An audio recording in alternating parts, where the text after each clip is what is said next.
मित्रांनो, आम्ही आता निघालो आहोत सप्तशृंगी देवीच्या दर्शनासाठी।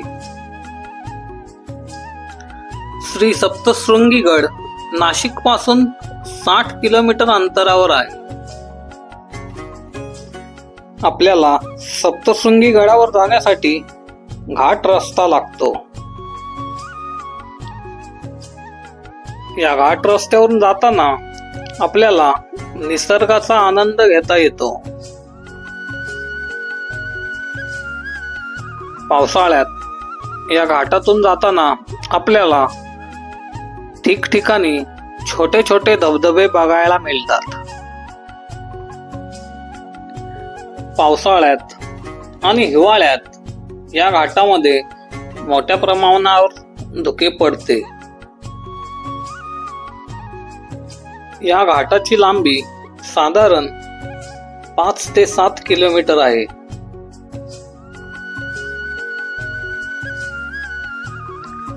घाट चढून झाल्यानंतर आपल्याला येथे पेड पार्किंग बघायला मिळते। समोरच आपल्याला फनिक्युलर रोपवेचं तिकीट घर बघायला मिळते।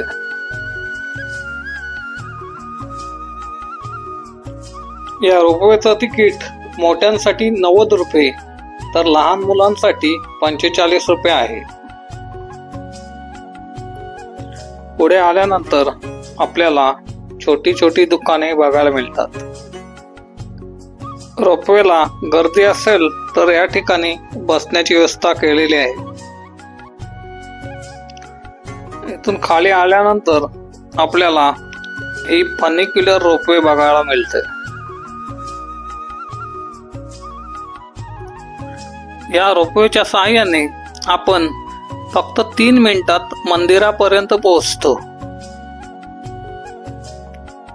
या रोपवेमध्ये एसी देखील उपलब्ध आहेत।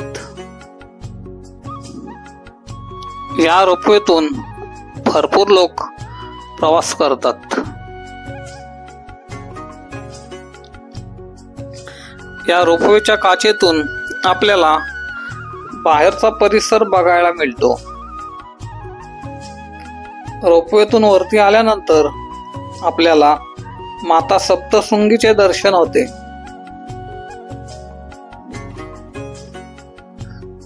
हे सप्तशृंगी मंदिर महाराष्ट्रातील 3.5 शक्तिपीठांपैकी अर्ध शक्तिपीठ मानले जाते।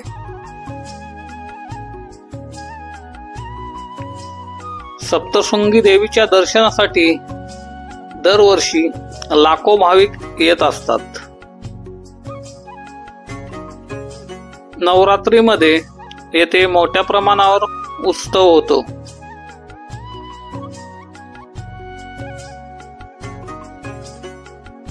सप्तशृंगी देवीचे दर्शन घेतल्यानंतर खाली उतरल्यानंतर आपल्याला येथे दुकाने बघायला मिळतात।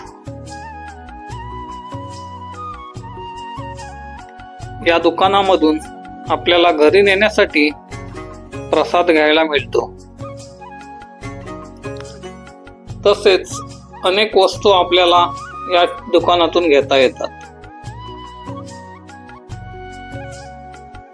येथून थोडं पुढे आल्यानंतर आपल्याला एका काचेमध्ये सप्तशृंगी गडाची हुबेहूब प्रतिकृती तयार केलेली बघायला मिळते।